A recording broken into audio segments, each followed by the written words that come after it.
Um menino de só 7 anos cara a cara com o urso. E aí, o que aconteceu? O que rolou? Uma reportagem real da vida real da TV canadense. Hoje a gente vai explorar isso aí e aprender um monte de vocabulário novo. Bora? Raio, Elton Brown aqui, sejam muito bem-vindos. E se você está aqui pela primeira vez no canal, já sinta-se aí, ó, abraçado pela família. A gente tem filme, seriado, podcast, entrevista e tudo isso é um material muito legal para você expandir seu inglês. Você vai aprender vocabulário, vai treinar muito ouvido com o inglês nativo dos caras falam do dia a dia, muito importante.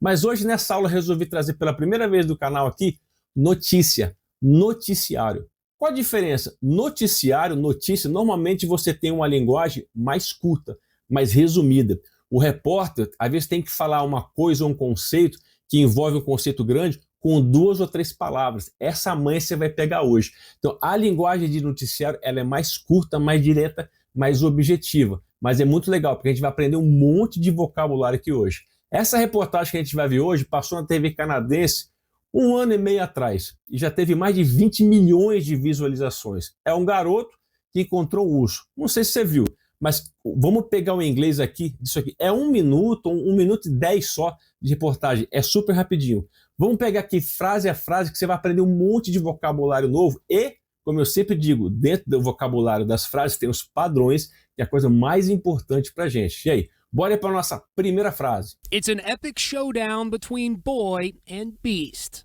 It's an epic showdown between boy and beast. Olha que frase bonitinha. Agora vamos fazer um teste. Eu não sei se você está super no começo de inglês, ou se você já tem um pouco mais de experiência, ou se você até já conseguiu a fluência que você queria no inglês. Mas olha para essa frase na tela, olha aí. Essa frase do jeito que está. Você consegue entender, sem tradução agora, sem significação. Vê aí se você consegue entender essa frase agora, de cara. Dá uma olhada aí. Dá? Olha para as palavras que você já conhece na frase. Quantas são? 2, 3? Olha aí agora, as palavras que você já conhece. Dá uma olhada. Foi? Agora olha para as palavras que você não conhece, as palavras novas, o vocabulário novo. Pode ser expressão, pode ser uma palavra solta. Dá uma olhada aí. Olhou? Então, entre as palavras que você conhece, entre as palavras que você não conhece, de cara aí, dá para entender a frase? Dá para significar a frase? Beleza? Agora, olha a primeira palavra, essa primeira aqui, 1, 2, 3. Na quarta palavra ali, ó, tá assim, ó, showdown, showdown. Não parece que são 2 palavras juntas? Show, que de repente você já conhece. Show pode ser amostra, mostrar. E down dá a ideia de para baixo. Então, mostrar para baixo. Vamos ver a significação dessa palavra. Eu vou te dar aí 3 opções para você matar o que significa chorar. O que você acha?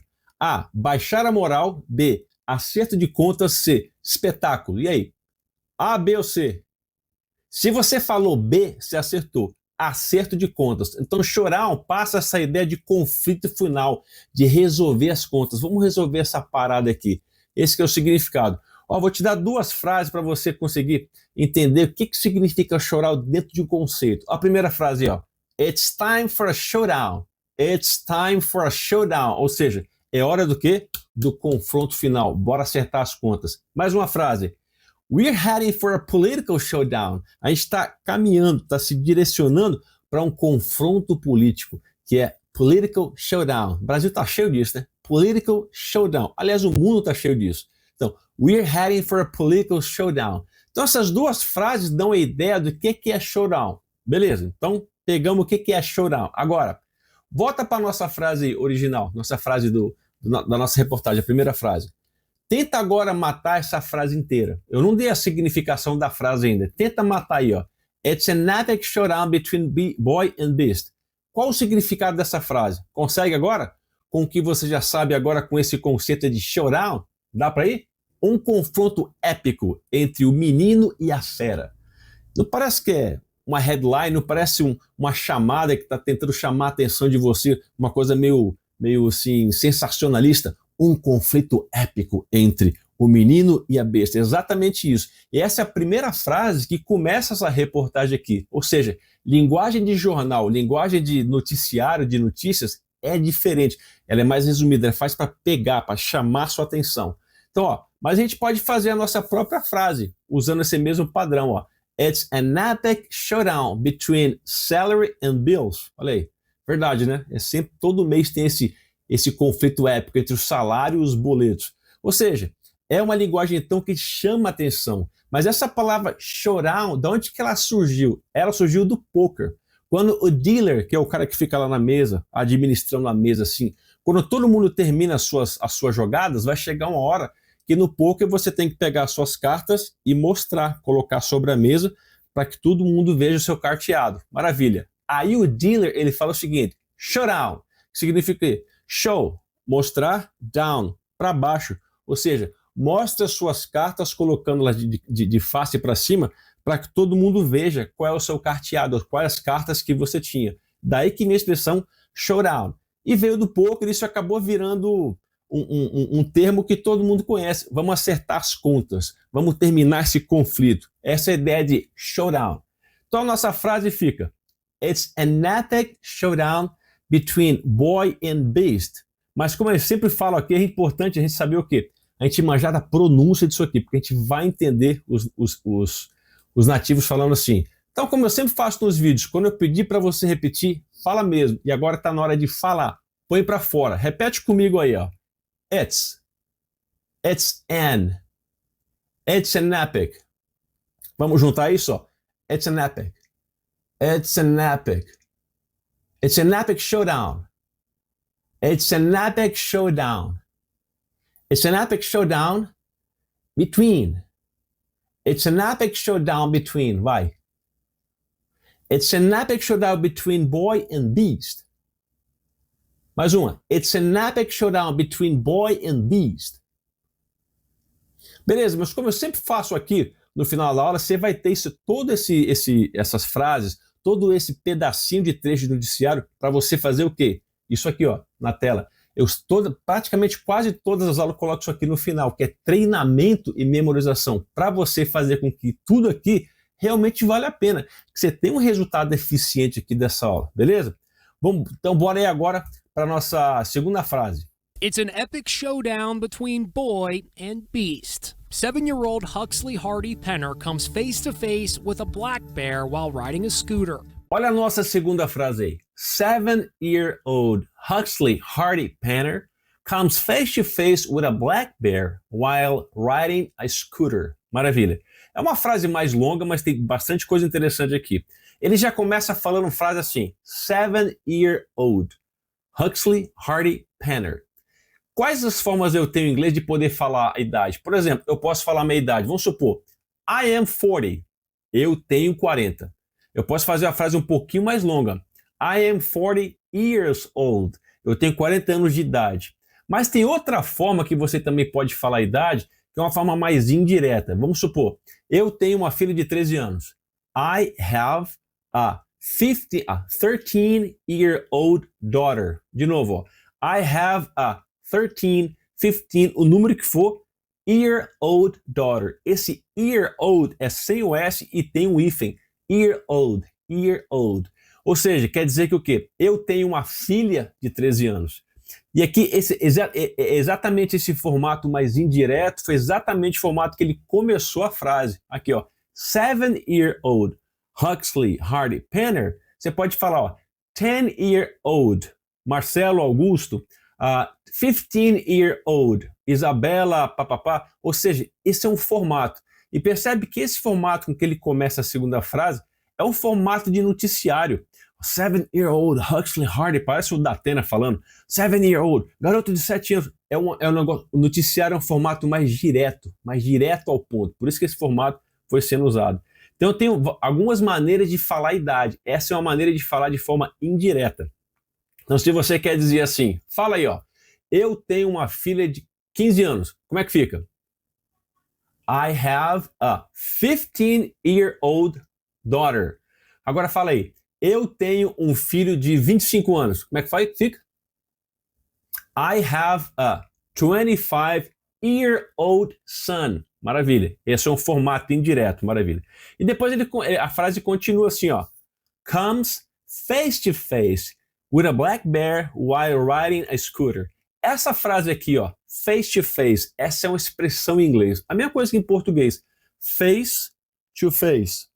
Cara a cara. Ou seja, ele ficou cara a cara com quem? Face to face.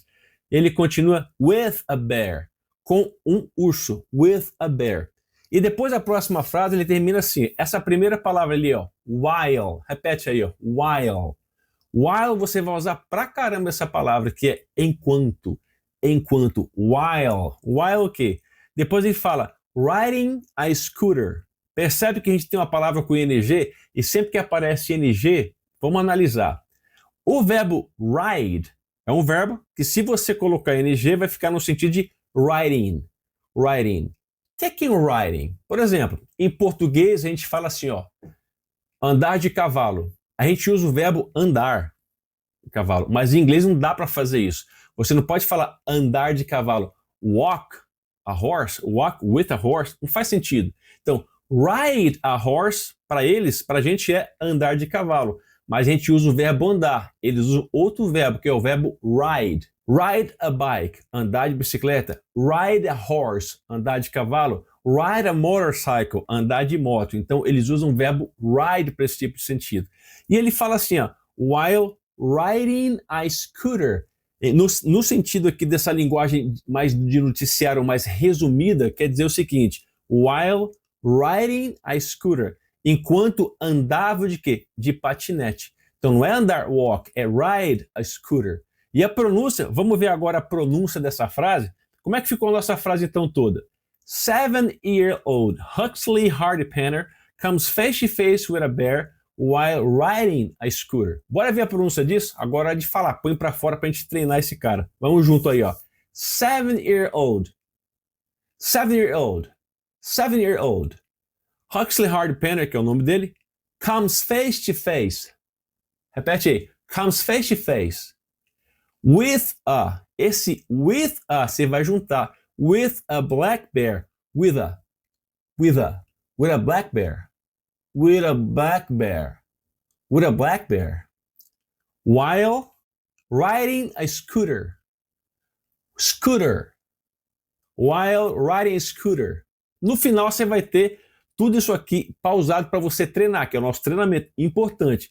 Ou seja, você vai conseguir tirar o máximo proveito dessa aula quando você fizer as revisões e fizer com que esse conceito fique aqui dentro. Por isso que ouvir uma vez, repetir uma vez, vai ter muito pouco efeito. Tem que treinar, tem que revisar isso aqui. 7-year-old Huxley Hardy Penner comes face to face with a black bear while riding a scooter. Watch as the bear approaches the boy, heading right towards him in broad daylight. Olha aí nossa próxima frase. Watch as the bear approaches the boy, heading right towards him in broad daylight. Uma frase um pouquinho longa também, mas olha só. Ele já começa essa frase, o repórter, com um verbo. Watch, quer dizer, assista, veja, watch. É aquele modo imperativo quando você fala assim, ó, stop, ei, para aí, do it, faça isso, do it, stop. Ou seja, você está mandando, é um modo imperativo que chama. E aqui ele fala, watch as the bear, assista, veja. E essa próxima palavrinha ali, ó, as, com a pronúncia de Z, ó, fala assim, as, watch as the bear approaches. Esse as aqui está dando um sentido de enquanto. Assista enquanto o urso se aproxima do garoto. Veja enquanto, veja à medida que, esse que é o sentido, enquanto, à medida que, veja à medida que o urso se aproxima do garoto. Veja enquanto o urso se aproxima do garoto. Está mandando você olhar. E esse as é justamente esse significado de enquanto, ao mesmo tempo que. E depois ele usa o verbo approach, que é se aproximar. E depois ele fala um negócio muito interessante. Heading right towards him. Esse verbo aqui, head é cabeça, né? Mas quando você fala heading, é como você estivesse falando em direção. Eu estou, ó, com a minha cabeça está heading, ó, está me levando para tal lugar. E você vai ver muito esse conceito de heading como em direção a, usando com essa palavra head, que é um substantivo, é a cabeça. Mas aqui dentro do sentido, em direção a. Então ele fala assim, então o urso estava se aproximando, heading right towards. Essa palavra towards, repete aí, towards. Towards quer dizer em direção a. Towards, em direção a quem? Ao garoto. E depois ele termina a frase, in broad daylight, que é uma expressão que significa, ó, em plena luz do dia, in broad daylight. É uma expressão junta, você sempre vai falar assim para dar aquela ênfase. Você fez isso in broad daylight, em plena luz do dia. Essa que é a expressão. Percebe que aqui novamente o repórter fala com a linguagem de noticiário, meio imperativo. Watch, veja a medida que, ou seja, é uma linguagem mais o quê?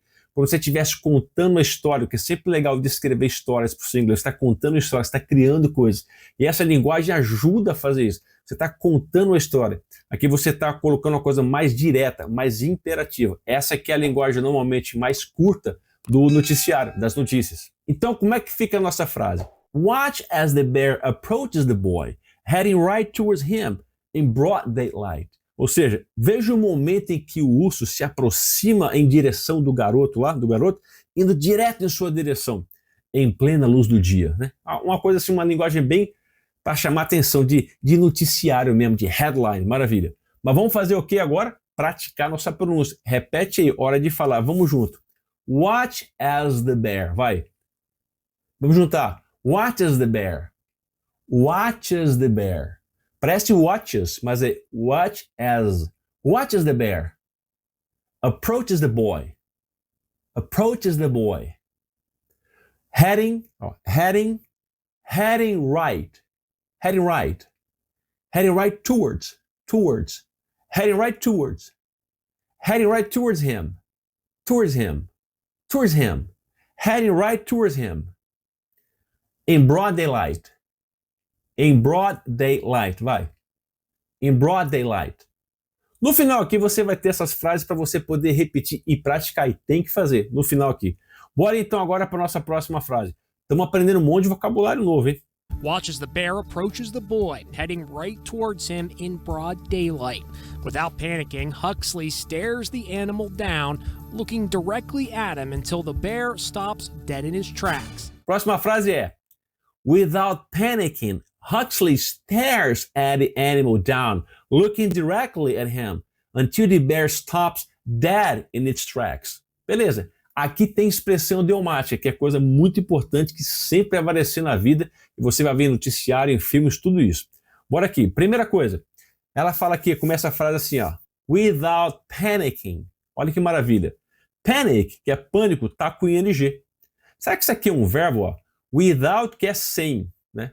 Sem alguma coisa, não tem aqui, sem. Without panicking, ou seja, sem entrar em pânico. Então, panicking aqui não é panicando, ficando de panicando, assim como se fosse um gerúndio. Panicking com essa energia aqui está funcionando como o quê? Como uma atividade, como um substantivo. Sem entrar em pânico. Panicking, sem entrar em ficar maluco. Without panicking. E aí a frase continua. Huxley stares the animal down. Esse verbo stare é o verbo olhar, ficar encarando assim, olhar.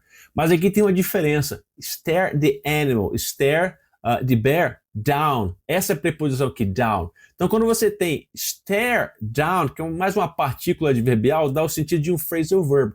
Stare down. Stare então no sentido de ficar olhando, encarando. Stare down é quando você olha, mas para intimidar. Você quer intimidar a pessoa ou que você estiver olhando. Intimidar. Então aqui ele falou, Huxley stares the animal down. Ele está olhando para intimidar o urso. Fica olhando assim. Não sei se teria coragem, não. Você teria? Fica olhando, o urso está vindo para cima de você. Fica olhando para ele assim, ó. Sai fora. I'm staring you down. Então, stare down no sentido de que você olhar para intimidar. Agora, segue a frase, que a gente vai ver uma coisa parecida com isso, ó. Looking directly at him. Ou seja, olhando, looking directly. Aqui tem um advérbio. Direct é direto, mas essa partícula ly faz o nosso mente. Direct, direto. Directly, diretamente. Então, olhando diretamente at him. Olhando para quem? At him, olhando para o urso. Olhando para ele, para o urso. At him. Mas aqui a gente tem um negócio diferente. Look at. É diferente de stare down. É diferente. Stare down é quando você está olhando para intimidar. Look at, quando você está simplesmente encarando. At. E depois ele segue aqui no final. Until, até, the bear stops dead in its tracks. Aqui tem uma expressão. Até que o urso stops, que ele pare. Agora, essa expressãozinha aqui no final é que é interessante. Essa frase aqui, ó. Stops dead in its tracks. O que quer dizer isso? Se a gente for pegar isso aqui ao pé da letra, é como se fosse assim, ó, literalmente. O urso para dead, morto, in its tracks, no seu trajeto, no seu caminho. Então o urso para morto no seu trajeto, no seu caminho. Qual o sentido que isso aqui passa? Não pode ser literal. O sentido é que de repente o urso ele parou e ficou o quê? Amedrontado, surpreso, com medo. Essa aqui é a posição. É quando você trava. Você está fazendo uma coisa e você travou, você parou. Vamos ver uma frase isso aqui para ficar mais claro. Eu posso falar assim, ó. Her question stopped me dead in my tracks. Her question stopped me dead in my tracks. Ou seja, a pergunta dela me fez parar completamente, me fez travar, me pegou de surpresa, me fez travar completamente. Foi uma pergunta super difícil, então, her question stopped me dead in my tracks. E aqui na casa nós temos que o urso parou completamente, porque o garoto estava aqui, olhando para ele, com um olhar com medo, estava com medo, o urso ficou com medo. Esse que é o significado dessa frase. E uma coisa importante, dead in its tracks, dead in my tracks, dead in its tracks é uma expressão idiomática que você não traduz ao pé da letra. E aí, quando aparece esse tipo de expressão, o que eu faço aqui? Como é que eu resolvo isso? Se eu não subir a frase, se eu tentar, de repente, traduzir palavra por palavra, não vai fazer sentido. E aqui essas duas aulas aqui no canal mostram o que são os idioms, essas expressões idiomáticas que têm sentido diferente do literal. É uma viagem na maionese às vezes. Nessas duas aulas, assiste depois que você vai pegar a manha de como entender essas expressões idiomáticas, que tem filme, tem seriado, aqui já está aparecendo, sempre aparece. Não tem como fugir delas, beleza? Então, como é que fica a nossa frase? Without panicking, Huxley stares the animal down, looking directly at him until the bear stops dead in its tracks. Agora vamos fazer aqui a nossa pronúncia. Vamos junto que tem coisa interessante. Põe para fora, fala mesmo. Vamos comigo. Without panicking, Huxley stares the animal down. Stares the animal down. Stares the animal down. Looking directly. Looking directly. Looking directly at him. At him. Você junta esse at him, você não pronuncia o T do at, fica at him. At him. Until the bear stops dead. The bear stops dead. In its track. No final aqui você vai ter o treinamento, você vai poder treinar mais a pronúncia disso aqui, beleza? E aí, nossa próxima frase, vamos lá. Without panicking, Huxley stares the animal down, looking directly at him until the bear stops dead in his tracks. No one could predict what would happen next. Nossa próxima frase então. No one could predict what would happen next. Uma frase super comum que você pode usar, inclusive isso aqui, quando você está contando uma história no dia a dia. Essa é uma frase bem dia a dia, tranquilo para usar. Ele começa falando assim, ó, no one. No one dá o sentido também de nobody, ou seja, ninguém. Pode ser no one could predict, ou então nobody could predict. Ninguém ia conseguir o quê? Could predict. Esse verbo aqui, could, que é o passado de can, esse could é aquele verbo modal que ele vai transformar o sentido da frase. Se eu falar assim, ó, can you help me? Você pode me ajudar. Se eu falar could you help? Você poderia me ajudar. Aqui no sentido de dar uma permissão, você poderia, é possível, então ele muda o sentido do verbo. Então, no one could predict, ninguém poderia, né, ou conseguiria, poderia, predict, que é prever. Repete aí, predict. Predict. What would? Esse would a gente já conhece de outras aulas. Would é aquele auxiliar que faz com que o verbo principal da frase fica com esse sentido de iria, de faria. Se eu falo assim, ó, I like, eu gosto. I would like, eu gostaria. I eat, eu como. I would eat, eu comeria. I go, eu vou. I would go, eu iria. Então quem faz esse iria, esse formato, é esse cara aqui, would. E aqui na frase, no one could predict what would happen. Então, would, ele está afetando qual verbo? O verbo happen, que é o verbo acontecer. Então, happen, que é acontecer. Would happen, pode ser aconteceria. Então, ninguém poderia predizer ou prever what would happen next. O que aconteceria? E aqui ele finaliza a frase com a palavra next. Next não é próximo, quando você está numa fila, next, aí você vem next. Mas aqui também está o sentido de next nesse final da frase, como ninguém saberia prever o que aconteceria em seguida, na sequência. Então, se next aqui está no sentido de na sequência, em seguida dos fatos. Então, nossa frase fica: No one could predict what would happen next. Ninguém poderia imaginar, poderia prever o que iria acontecer depois, o que aconteceria depois. Ninguém poderia prever o que iria acontecer. É uma frase meio bem de jornal mesmo, bem noticiário. Essa frase, quando você tem essa apelação muito grande, essa coisa chamativa, você pode chamar que é um cliffhanger. Você vai ver essa expressão, cliffhanger. Se você separar, cliff é penhasco, hanger é tipo assim, alguma coisa que fica, alguma coisa que fica pendurada. Então, imagina, cliffhanger, você está pendurado que num penhasco, ou seja, está para cair, ou seja, é aquela coisa tensa. Então, essa expressão é um cliffhanger. E o noticiário está cheio de tipo de expressões, de headlines que são cliffhanger, que vai você ficar no suspense. Esse que é o sentido aqui. No one could predict what would happen next. Ninguém poderia prever o que aconteceria em seguida, né? Bem sensacionalista, bem jornal. Bora aí na nossa prática? Repete aí, vamos junto. No one could. No one could predict. No one could predict what would happen.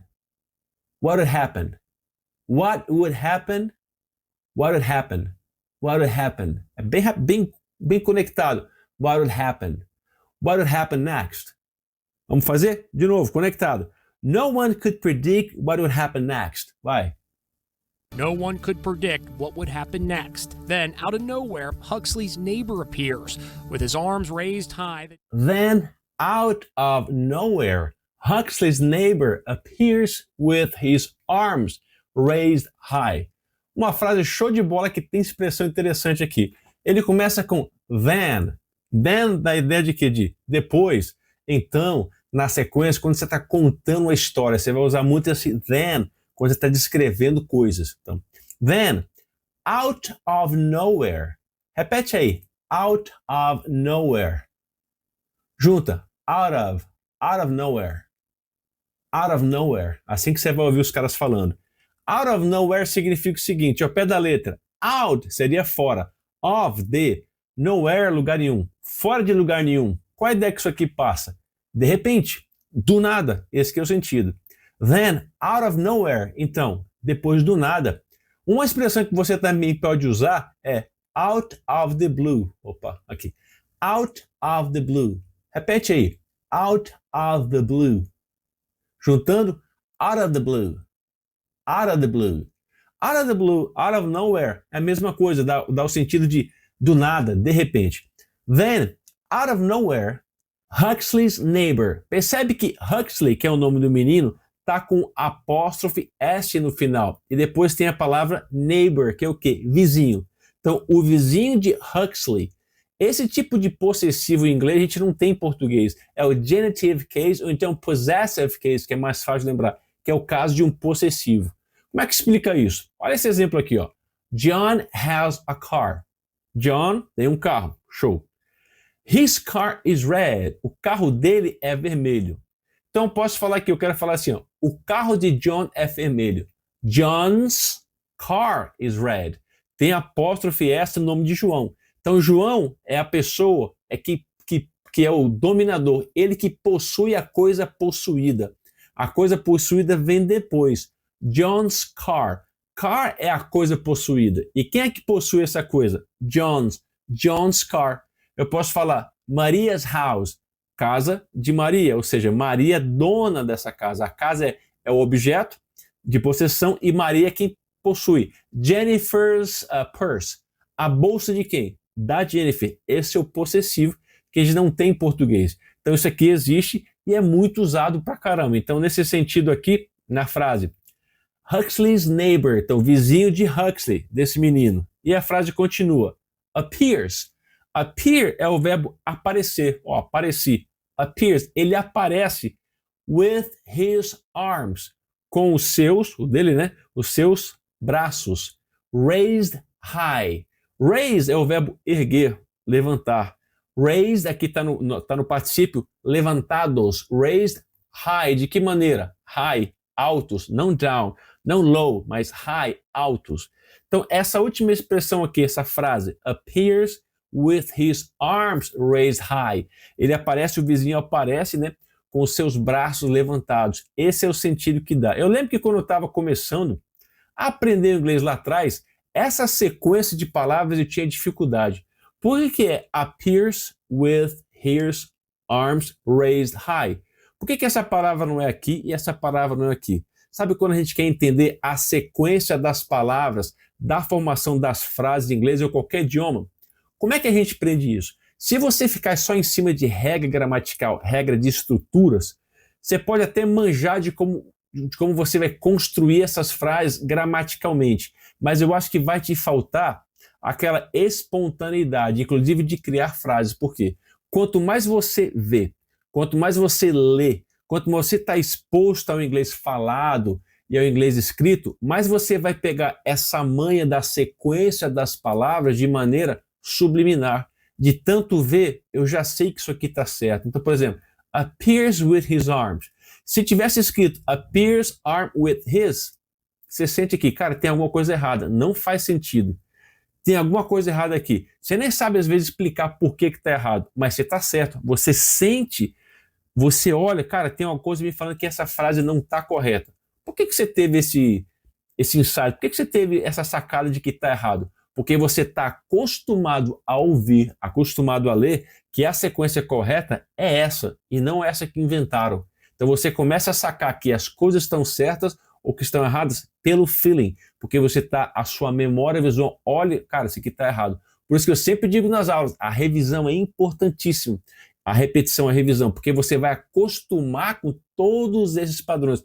Vai entrar naturalmente para você, e realmente acontece. Então, ó, mais uma vez, a minha dica, como sempre, é você se envolver com o inglês, com o italiano, com o francês, a língua que você estiver estudando. Lê muito, estuda muito, um assunto que você tem prazer, que você gosta.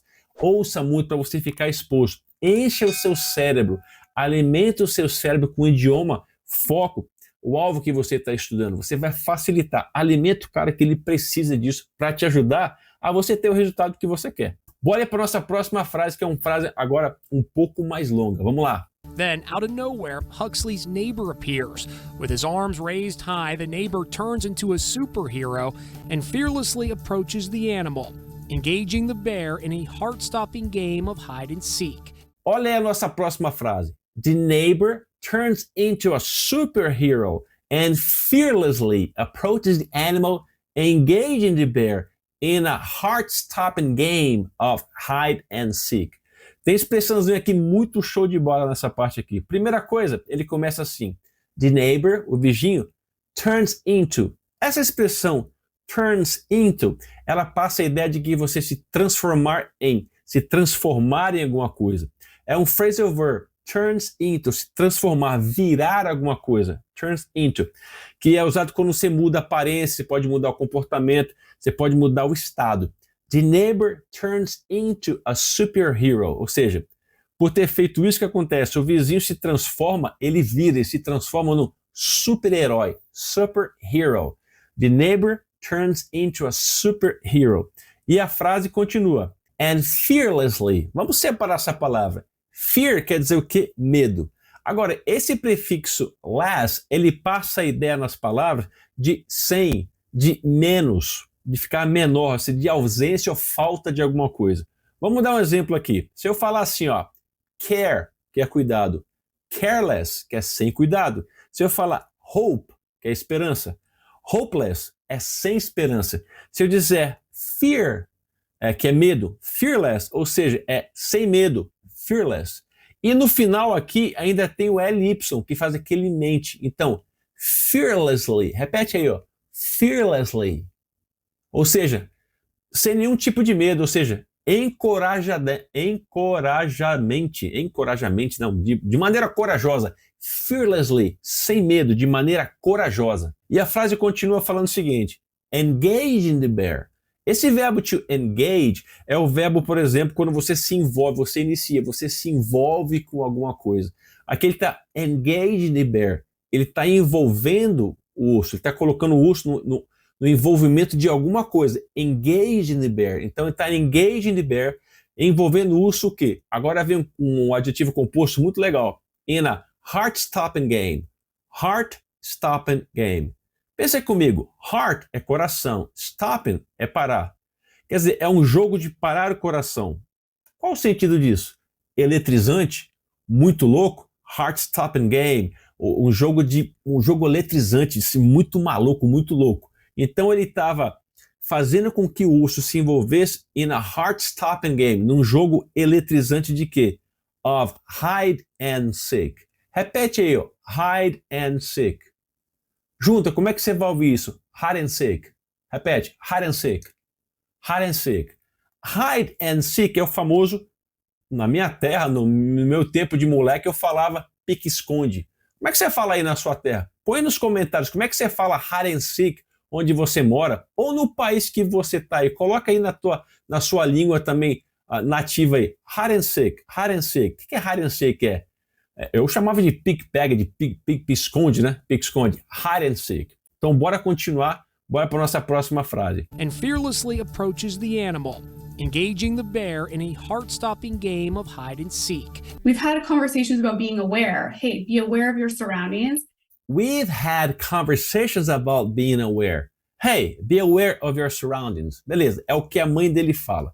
A frase já começa com um tempo chamado present perfect, que para muitos estudantes parece que é um terror, mas vamos ver se eu consigo ajudar. Vamos lá. We've had. Qual o sentido disso? Se eu quiser falar em português aqui, ó, já tivemos conversas sobre isso. Como é que eu falo isso em inglês? Já tivemos conversas sobre isso. We've had conversations about this, about it. We have had, we've had. Aqui você tem uma contração. We have fica with. Repete aí, with. E aí depois o verbo had lá no particípio. We've had, we've had. Então se você pensar assim, se eu lá no começo eu traduzia literalmente esse tense, esse present perfect, para saber se eu conseguia fazer mais sentido na minha cabeça. Eu pegava a frase e falava assim, ó, we've had, we have had. Quer dizer, nós, literalmente, nós temos tido. Aí eu pensava, pô, nós temos tido. A gente não fala muito isso em português. Nós temos tido. Nós temos tido. We have had. Nós temos tido. O que parece? Qual a impressão que dá? O que vem na sua cabeça quando alguém fala assim, ó, nós temos tido conversas sobre isso? Significa o quê? Que a gente começou a conversar com isso em algum passado, que eu não sei quando, não é específico passado, pode ser 10 anos atrás, 5, 3 anos atrás. Em algum momento do passado a gente começou a conversar sobre isso. Nós temos tido conversas. Então, nós temos tido. Então, uma coisa que começou no passado, não sei quando, mas que começa até hoje, que dá um efeito, que o efeito continua até hoje. Nós temos tido conversa, que nós começamos no passado, e a gente continua tendo conversa disso. Essa é a impressão que dá. Quer dizer, é um present, ou seja, perfect, é um presente que eu estou fazendo agora, mas que veio de um passado que eu não sei quando foi. É diferente do passado simples. Você falar assim, ó, eu conversei sobre isso. I talked about it. Eu conversei, ou seja, passou. Quando foi? Pode ser mês passado, mas eu conversei e ficou lá. Aquela conversa morreu lá, não está aqui no presente. Agora, nós temos conversado, nós temos tido, é uma impressão de que começou no passado não sei quando, mas que começa até hoje, que continua até hoje. Esse é o sentido do present perfect.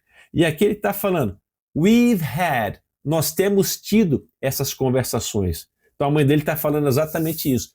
We've had. Então vamos seguir aqui. E depois ela segue a frase e ela fala assim, ó, being aware.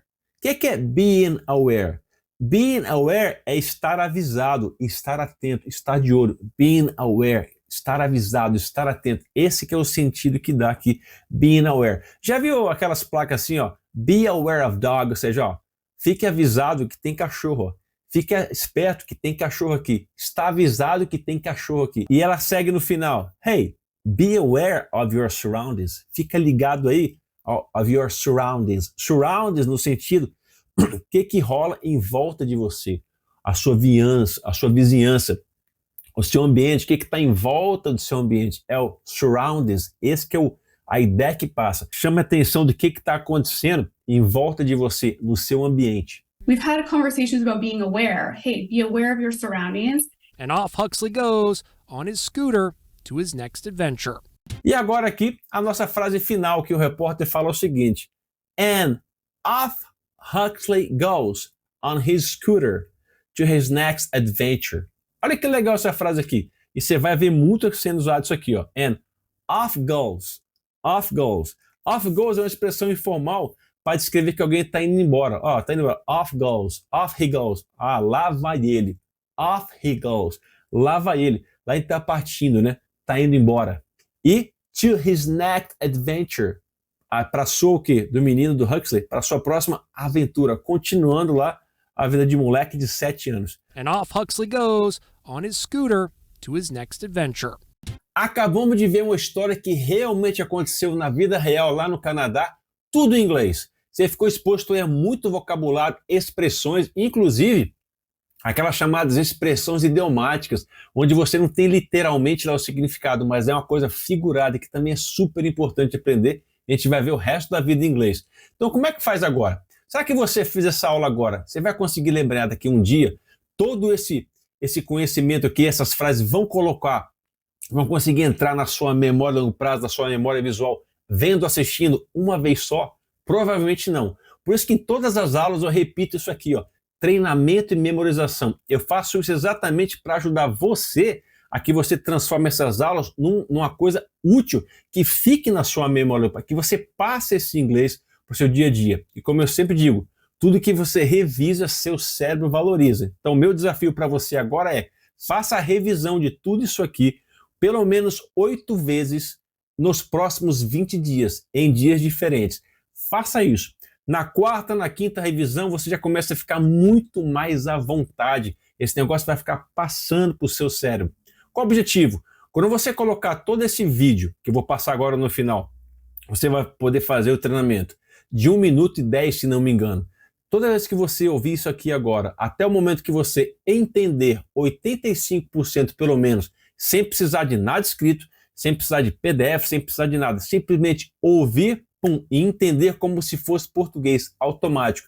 Aí esse é o momento que você começa a naturalizar dentro de você. E isso vai para a sua memória a longo prazo. É sensacional. Tem que fazer as revisões. Por isso que eu sempre digo nesse treinamento aqui, no final dos vídeos, você aproveitar. Eu faço para você.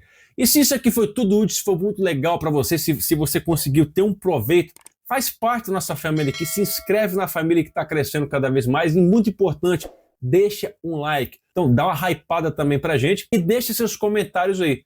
Você já encontrou um urso alguma vez na sua vida? Ou qual foi o momento que você teve mais medo na vida? Deixa aí. E se possível, deixa em inglês, que eu sempre respondo todo mundo. Beleza? Agora, ó, vai pro treinamento aqui no final, faça as revisões, que eu tenho certeza que você vai tirar o máximo proveito disso com as revisões. Tamo aí, tamo junto. See ya!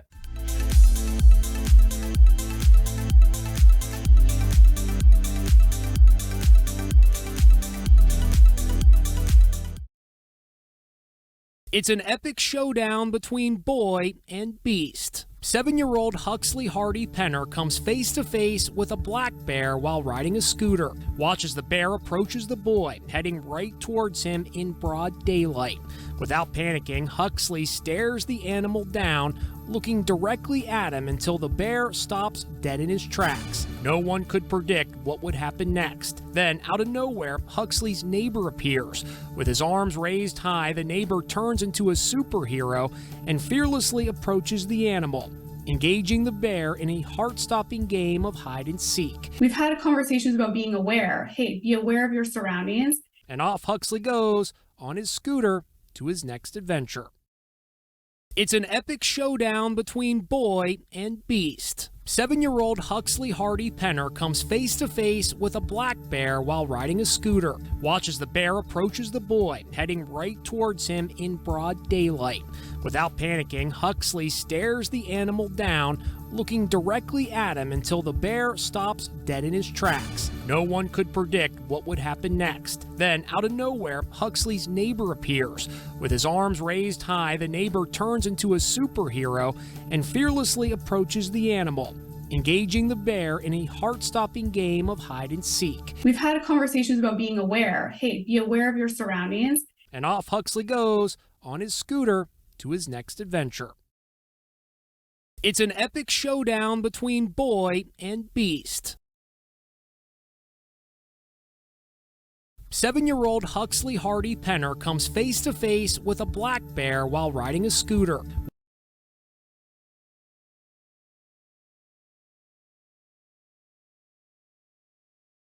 Watch as the bear approaches the boy, heading right towards him in broad daylight.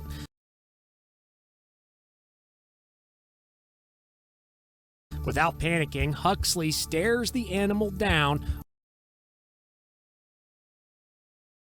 looking directly at him until the bear stops dead in his tracks. No one could predict what would happen next. Then, out of nowhere, Huxley's neighbor appears. With his arms raised high, the neighbor turns into a superhero and fearlessly approaches the animal, engaging the bear in a heart-stopping game of hide and seek. Engaging the bear in a heart-stopping game of hide and seek. We've had conversations about being aware. Hey, be aware of your surroundings. And off Huxley goes on his scooter to his next adventure.